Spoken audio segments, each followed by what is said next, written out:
예, 조합원 여러분 반갑습니다. 공동 비대위원장 윤영보입니다.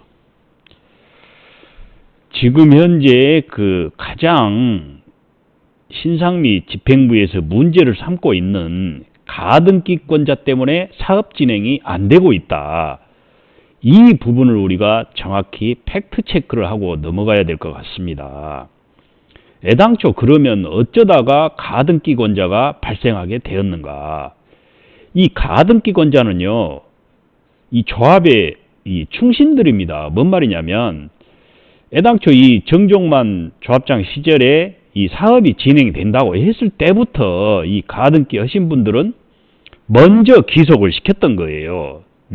조합을 믿고 기속을 시켰는데, 이제 전 조합에서 정종만 조합장 시절에 전 조합에서 신상미 체제로 바뀌던 시절, 그때 이제 문제가 발생을 한 겁니다. 어떤 문제가 발생을 했냐. 이 용도주택이라는 업무 대행사가 있어요. 최초에 용도주택하고 업무 대행 계약을 했는데 그 업체가 그대로 유지가 됐다면 이런 문제가 발생을 하지를 않았죠. 그런데 신상미 체제로 바뀌면서 우리가 압도적으로 신상미 씨를 밀어줬지 않습니까? 저 역시도 그때 당시에 압도적으로 신상미 씨를 밀어줬어요. 제가 이제 감사 역할까지 했으면 뭐 좋았겠습니다만은, 감사로 출마를 해가지고 당선이 됐다가 이제 저도 우여곡절 끝에 잘리기도 했습니다만은, 그런데 어쩌다가 지금 이런 이 가등기 권자 이게 발생을 했냐면요. 여러분 잘 들으십시오. 절대 더하기 빼기가 없습니다. 이거는 팩트 체크를 아셔야 됩니다. 여러분들이.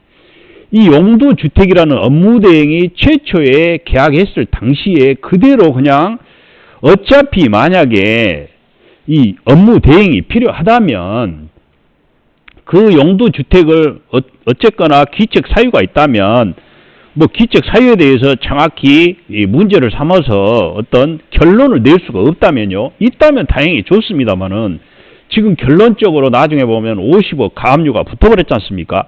여러분, 이 가압류가 붙은다는 것은요, 법원이 그 용도주택의 권리를 어느 정도 인정을 한다는 전제가 깔린 겁니다. 판사가 용도주택은 이 용도지역주택조합의 이 재산에다가 가압류를 해도 된다. 그럴 만한 권리가 있다. 이렇게 판사가 인정을 한 거예요.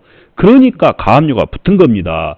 애당초 신상미 조합장이 출범할 때에 이 용도주택에 대한 문제를 깔끔하게 정리를 하겠다라고 해가지고 기지급된 금액까지 다 내가 회수를 해갖고 오겠다라고 이렇게 선언을 하고 출범을 했어요, 조합이. 그런데 여러분 생각을 해보십시오.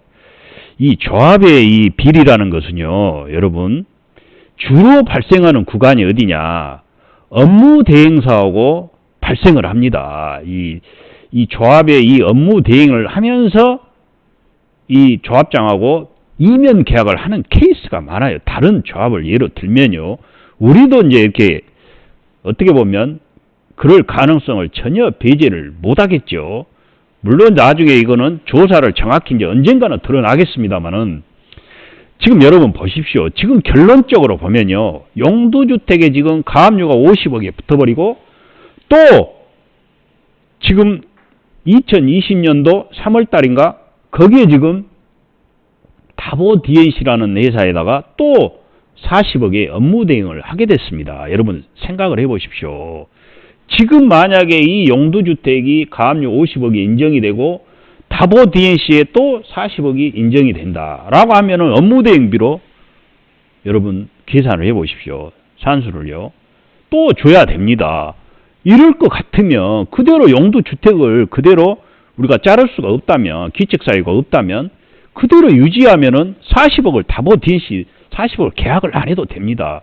지금 비대위에서 생각하는 것은 뭐냐면 업무 대행사는 거의 필요가 없다.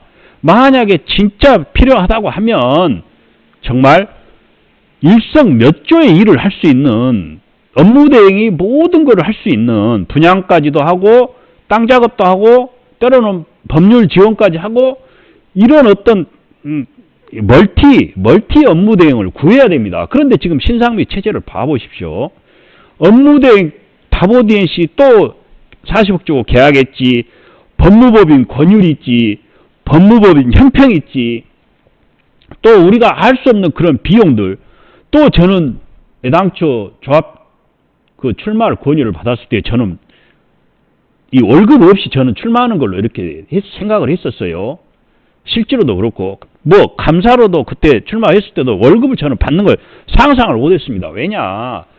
전 조합장이 이렇게 해서 정말 이 조합이 깨지게 된 그런 비상시국인데 월급이 여러분 생각을 해보십시오. 정말 그 어떤 그런 절체절명 돈을 절대 우리가 투입을 해서는 안 된다. 나중에 우리가 조합이 사업이 진행이 됐을 때 그때 뭔가 돈을 챙겨가더라도 그때 챙겨가는 걸로 하자. 돈이 안 들어가야 그 돈을 타내기 위해서 업무 대행도 열심히 하고 모든 어떤 그런 관련된 사람들이 열심히 한다. 이렇게 저는 생각을 했던 거예요. 여러분 결과적으로 생각 봐보십시오. 결론적으로 지금 뭐 추가 분담금 걷어버리고 뭐 차입해버리고 갔다가 막 사채 써버리고 조합 재산 가압류 얘가 근저당 설정해주고 사채 써버리고 이거 정말 이 조합 이렇게 가서는 절대 안 됩니다. 여러분 생각을 해보십시오. 여러분들이 지금 어떻게 보면 이 조합이 절체절명의 위기에 있습니다. 지금 지출 안 해도 될 돈들 뭐 업무대행 또 월급 조합장 월급 뭐 기타 뭐 자칭 잡부 월급 이런 비용들은요 사실은 지출을 안 해도 됩니다. 왜냐? 뭔가 진행이 됐을 때 어떤 업무적인 성과가 나왔을 때 그때 지급을 해도 되는데 성과가 나오기도 전에 월급부터 챙겨간다? 이것은 말이 안 됩니다. 여러분. 또 이 조합 재산을 갖다가 근저당을 시켜놓고 사채를 쓴다. 말이 안 됩니다. 여러분 또 여러분 아시다시피 조합 재산에다가 경매가 붙어가지고 벌써 두 채가 날아가 버렸어요. 그 날아간 사람은 어디다 하소연을 해야 됩니까? 내 재산이 다 날아가 버렸는데 예를 들어서 지금 가등기를 안 해놨으면 어떻게 됐겠습니까? 그 재산에요 다 지금 용도주택 가압류가 다 지금 붙어가지고 1순위가 돼버린 거예요. 그걸 방지하기 위해서 지금 가등기를 해놨는데 언감생심 가등기권자 때문에 사업이 안 된다? 이것은 말이 안 됩니다. 여러분. 그리고 95% 이게 됐으면 정확히 공표를 하면 됩니다. 자 이렇게 해서 공표를 하면 되는데 왜 공표를 안 하고 지금 그것 때문에 검찰 수사를 받고 해서 뭐 검찰 단계에서 무혐의가 나왔다고 그러는데요. 즉시 항고 지금 다 할 계획입니다. 여러분 생각을 해보십시오. 검찰은요 엄청나게 지금 바쁜 조직입니다. 할 일이 너무나 많아요. 95%요. 지금 여기서 조합에서 이제 신상미 조합 측에서 95%에 대해서 이게 엑셀로 작업해서 뭐 이렇게 제출해서 거기를 이제 인정을 받아서 뭐 혐의 없으면 결론이 나온 것 같은데요. 여러분 생각을 해보십시오. 우리가 뭐 법률로 싸우려고 하는 게 아니라 검찰에서요 조목조목 95%에 대해서 일일이 다 확인 작업을 해야 됩니다. 그런데 그 작업을 생략을 해버린 거예요. 당신 이래서 이렇게 95%에 들어갔는데 이게 확실합니까? 정확히 다 확인을 해야 돼요. 근데 그 확인 작업이 안 된 지금 그런 상태에서 혐의 없음으로 이렇게 종결이 돼버린 겁니다. 그러니까 거기에 대해서 항소를 하게 되는 거예요. 즉시 항소로. 하여튼 뭐 끝나봐야 알겠습니다만은 왜 그러면 우리 당사자들 조합원들한테는 무조건 다 공개를 하게 돼 있어요. 정보 공개 요구를 하면 무조건 공개를 하게 돼 있는데 왜 공개를 안 해가지고 굳이 이렇게 소송을 통해서만 이렇게 하려고 그러는지. 우리가 같은 조합원인데 왜 소송을 통해서 이걸 봐야 되냐 그 말이에요. 그냥 보여주면 되는데. 여러분 이제 이런 이 불필요한 정말 이 소송전 끝내야 됩니다. 여러분 더 이상 우리가 이런 식으로 해서는 안 되고 비대위가 출범을 했으니까 사업이 안 된 것은 사실이지 않습니까? 현 집행부 체제에서 사업이 안 된 것은 사실이니까 제가 만약에 지금 조합장이다 하면 저는 내려옵니다. 왜? 욕심이 없어. 내가 솔직히 인정을 하는 거예요. 내가 지금 2년이 넘었지 않습니까? 3년으로 지금 접어들었는데 내 무능으로 해서 내 부득의 소치로 내가 이런 식으로 조합에 내가 민폐를 끼친 것 같습니다. 내가 그냥 내려올랍니다. 이렇게 하면 돼요. 다른 사람이 할 사람이 없다면 모르겠어요. 이미 이제는 이렇게 안 되겠다 하고 지금 비대위 내에도 있고 또 이 조합 내부의 조합원들 중에요. 숨어있는 강자들이 많이 있습니다. 그분들이 하시면 돼요. 저는요, 여러분, 조합장에 자격도 안 됩니다. 조합장 욕심도 없어요. 저는 그냥 비대위원장으로 제가 관계되는 사람들이 3분이나 계시고 또 일반 조합원님들도 마찬가지입니다. 제가 공인중개사를 하고 있기 때문에 어떤 책임감에서 이렇게 나서서 하는 거예요.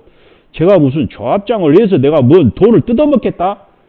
지가 그런 말 한 사람 지가 뒤가 구리겠죠. 왜 조합장에 대해서 욕심을 이렇게 부리냐 그 말이에요.